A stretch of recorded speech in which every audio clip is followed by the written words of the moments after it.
Se si parla di avanguardia in riferimento al jazz, la mente corre subito ai movimenti che si sono succeduti dagli anni 50 fino ai nostri giorni. Ma se vogliamo assegnare un respiro più ampio a questo termine, possiamo tranquillamente sostenere che il jazz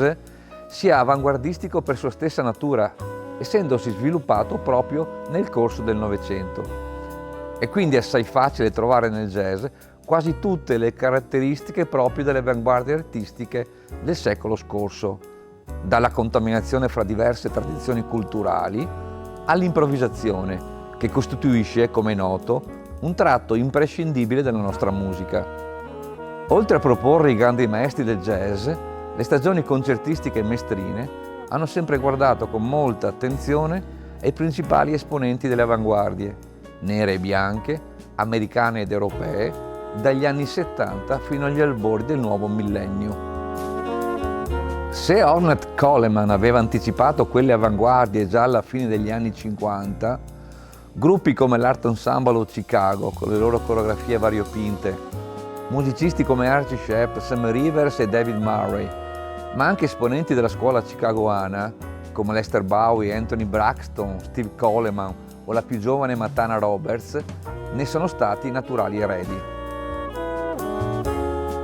Quelli menzionati sono tutti musicisti di colore, ma non va trascurato il grande apporto dato allo sviluppo delle avanguardie jazzistiche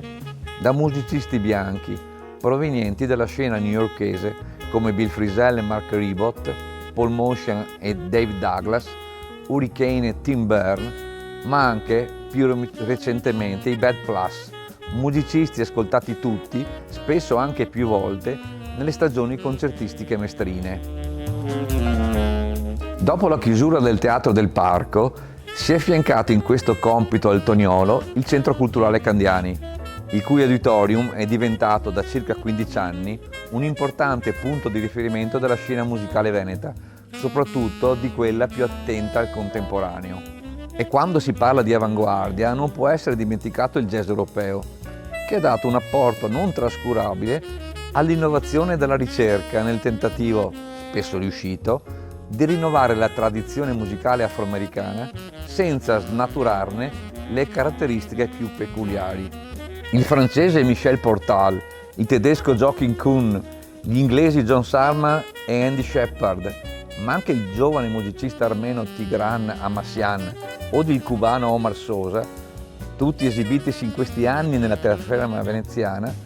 sono stati fra i protagonisti di questo rinnovamento, confermando l'autorevolezza delle scuole jazzistiche nazionali, ormai affrancatesi dal modello americano.